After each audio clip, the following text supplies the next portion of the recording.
So, there it is, guys. My take on an American brown ale. Columbus brown ale, grain to glass. Enjoy.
So guys, that was it.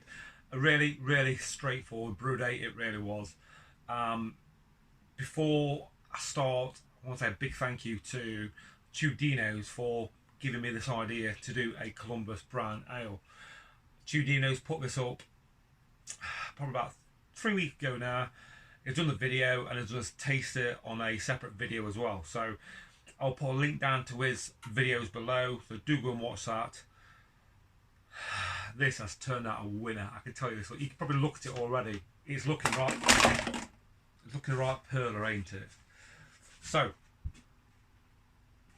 I did have a Columbus brown ale a couple of years back now off Homebrew Chris. He come down this area because we were working down here, and he gave me a couple of bottles of it, and then a few weeks later he sent me the flask down, you know, the growler, new to Homebrew Tom kicked off. That was full of it and went down a tree, it really did. And it's always spurred me on to do one, but I just never got around to doing one until I seen TubeDinoz put his out the other week. So I'll go straight into it, guys. Malt wise, it was, you know, usual suspects. Marris Otter was a base malt with a good dose of crystal in there, chocolate malt, brown malt, and a nice bit of biscuit to give it that lovely sweetness. Columbus hops was only the hops what went in. Different stages throughout the boil, but I did not give it no dry hop.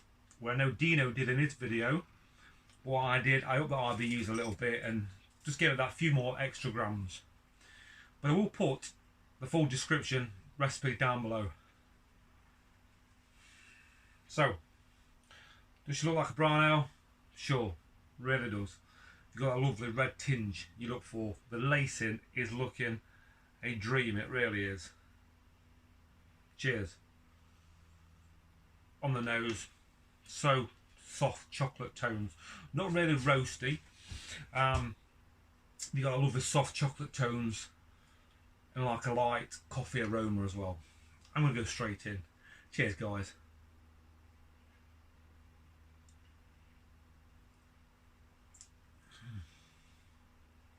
Yeah, lovely dark notes coming through. Columbus hops. If you ever worked with Columbus hops, it's actually one of my favourite hops to work with, you know, especially bittering. It's my go-to bittering hop. But to use it as a single hop, use it in a brown ale, dark ale. They give so much like licoricey, earthiness, resiness coming off there. It really is. Because you're getting that now, but you're also getting a nice, say like a dry, spicy finish, if that makes sense. Really complements the dark grain so much. And that glass as well. Thank you so much, David. DTS Homebrew. DTS 1953, sorry. top work. Very impressed myself on this. I kegged it last Wednesday, so we're looking now 10 days in the keg. Last Saturday, one of my good friends up the street come round, sample it, and we hit it hard, we really did. And this past week, I've been at work till 10 o'clock in the evening. I don't really drink much when I get back, tend not to. So, you know, there's probably around about, I don't know, 5-8 pint left. I think that's going to last me throughout this weekend. It's going to be a blinding day tomorrow. Do a barbecue and finish it off and get it filled back up. Quick update. You all know I've got the BREW V3 now. I've done double RPA on that. Came out at exactly 6%. It was an all grain kit I got with the machine. And I've also done a single hop session RPA, which is Mosaic. And that had around about 250 grams in with a good dry hop. And quite, I think 4.1%, yeah. So we'll get them kegged up this past week, and I do seriously owe some beer mails out now, so stand by, fellas, you'll get some. One last mention. The day before yesterday, I got some beer mails from Graham Taylor. Now, I met Graham at the London Craft Beer Festival a few weeks back. I can't remember talking to him on this, but I was very, very drunk, as we all was.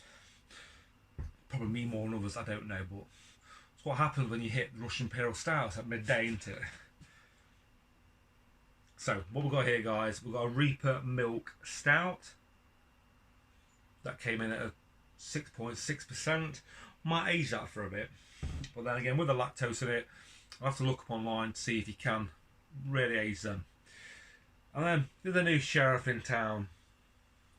That is Nebraska New England RPA, 7.3%. That I need to drink soon, I know that. So, we may even drink that tomorrow, on this lovely day, and do a review for him, or even put it on the BrewTube group on Facebook. But either way, one of them, or both of them may be on here, but there'll be an update these next few weeks. Cheers, guys. Hope you like this.